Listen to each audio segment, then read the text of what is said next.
ఈ రోజు నాగపంచమి సీరియల్ ఎపిసోడ్లో కరాలి గురువు గారిలోకి పరకాయ ప్రవేశం చేసి తను అనుకున్న మాటలను గురువు గారి నోటి వెంట పలికిస్తుంది. దానికి వైదేహి ఏం చేయబోతుంది, ఎలాంటి నిర్ణయం తీసుకోబోతుంది అనేది మనం ఎపిసోడ్లోకి వెళ్ళి తెలుసుకుందాం. మోక్ష కుటుంబం గురువు గారి దగ్గర వాళ్ళ సందేహాలను అడుగుతూ ఉంటే కరాలి ఏమో కూర్చొని తన అన్న ఆత్మను ఆవహింప చేసుకుని గురువు గారి శరీరంలోకి వాళ్ళ అన్న ఆత్మను పంపించే ప్రయత్నం చేస్తూ ఉంటుంది. మరొక పక్క ఫణీంద్ర నాగేశ్వరిని అడ్డగించి నాగేశ్వరితో పోరాటానికి దిగుతాడు. ఫణీంద్ర, నువ్వు చేసే పని నీకేమైనా మంచిగా అనిపిస్తుందా? నన్ను ఎందుకు అడ్డగించి నా కార్యాన్ని ఆపాలని చూస్తున్నావు?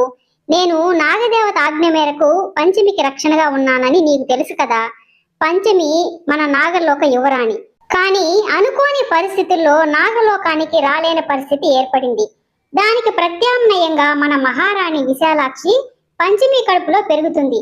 ఆ విషయం కూడా నీకు తెలుసు. అయినా నువ్వు నన్ను ఆపాలని చూస్తున్నావు. అనవసరంగా నా జోలికి వచ్చి ప్రాణాలు పోగొట్టుకోవద్దు ఫణీంద్ర అని హెచ్చరిస్తూ ఉంటుంది నాగేశ్వరి.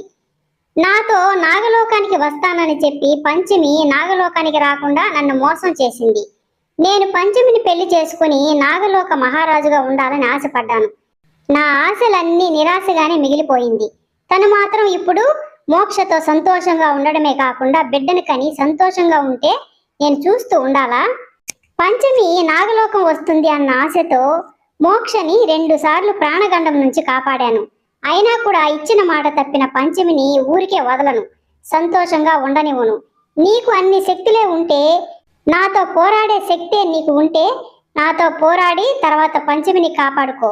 రా నాగేశ్వరి, నువ్వు నేను తేల్చుకుందాము అని అంటున్న ఫణీంద్రతో, ఫణీంద్ర, నువ్వు నాగలోకానికి ద్రోహం చేస్తున్నావు అని నాగేశ్వరి అంటుంటే, నాగలోకం ఏమైపోతే నాకేమి, నా పగే నాకు ముఖ్యం.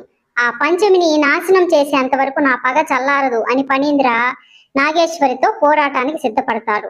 గురువు గారి దగ్గరికి వస్తే గురువు గారు ఇలా చెప్తూ ఉంటారు. మీరు వస్తారని చెప్పగానే నేను నా మనోనేత్రంతో తెలుసుకున్నాను. మీకు పుట్టబోయే వారసుని వల్ల ఎలాంటి ఆపద గాని నష్టం గాని నాకు కనిపించడం లేదని చెప్తూ ఉండగానే నంబూదిరి ఆత్మ గురువు గారిలో ప్రవేశించడానికి శత విధాలా ప్రయత్నం చేస్తుంది. కానీ ప్రవేశించలేకపోతుంది. ఇక చూసి చూసి కరాలి తనే రంగంలోకి దిగి తను పరకాయ ప్రవేశం చేసి తన దేహాన్ని అక్కడే వదిలేసి గురువు గారి శరీరంలో కరాలి పరకాయ ప్రవేశం చేసి గురువు గారి నోటి వెంట తను అనుకున్న మాటలనే పలికిస్తుంది. ఆ బిడ్డ పుట్టడం వల్ల మోక్ష ప్రాణాలకే ప్రమాదం. బిడ్డ మొహం చూసినా కూడా తండ్రికి ప్రమాదమే. బిడ్డ నష్టజాతకం కలిగి ఇంటికి అరిష్టం కలిగిస్తుంది. ఆ బిడ్డను ఉంచుకోవద్దు, కడుపులోనే చంపేయండి అని గురువు గారి చేత చెప్పిస్తుంది. మోక్ష మాత్రం ఇలాంటి మూఢనమ్మకాలు నేను నమ్మను. మీరు పిలిచారని ఇక్కడికి వచ్చాను, అంతేకాని మీరు చెప్పిందల్లా చేయడానికి కాదు. మా బిడ్డను ఎలా కాపాడుకోవాలో మాకు తెలుసు అని మోక్ష పంచమిని అక్కడి నుంచి తీసుకొని వెళ్ళిపోతాడు. కరాలి చెప్పాలనుకున్నదంతా గురువు గారి నోటి వెంట చెప్పించేసిన తర్వాత కరాలి ఆత్మ గురువులో నుంచి బయటికి రాగానే గురువు గారు పడిపోతాడు. అంతలో ఫణీంద్ర కరాలి దగ్గరికి వచ్చి నాగేశ్వరిని అడ్డగించి వాళ్ళ దగ్గరకు రానియకుండా చేశాను.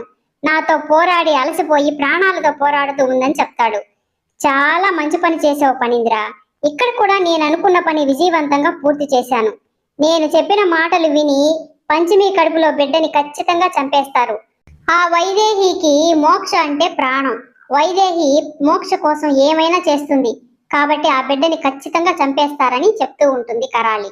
ఇంటి దగ్గర చిత్తరాజు వాళ్ళలు దేవుడికి దండం పెట్టుకుని పంచమి కడుపులో బిడ్డగా నష్టజాతకురాలని, అసలు బిడ్డే కాదు అది పాము అని ఆ గురువు గారు చెప్తే బాగుండు స్వామి అని వేడుకుంటూ ఉంటారు. బాధపడుతున్న పంచమిని చూసి మోక్ష పంచమికి ధైర్యం చెప్తూ ఉంటాడు. బాధపడకు పంచమి, అసలు వాళ్ళ మాటలు నమ్మొద్దు. నేను నిన్ను ఇక్కడికి తీసుకుని రాకుండా ఉండవలసింది. అనవసరంగా ఇక్కడికి తీసుకొచ్చి తప్పు చేశాను.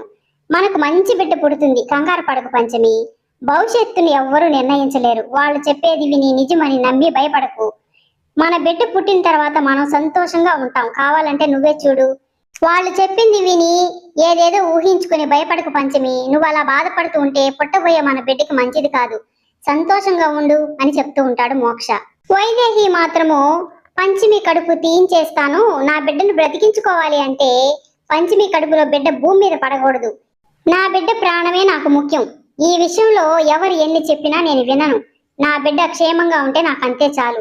నా బిడ్డను బ్రతికించుకోవాలి అంటే పంచమి కడుపులోని బిడ్డని చంపేయాల్సిందే అని వైదేహి తన నిర్ణయాన్ని బామ్మతో చెప్తూ ఉంటుంది. మోక్ష వాళ్ళ అమ్మతో ఇలా చెప్తూ ఉంటాడు. నువ్వు కూడా ఒక బిడ్డని కన్న తల్లివే కదా అమ్మా.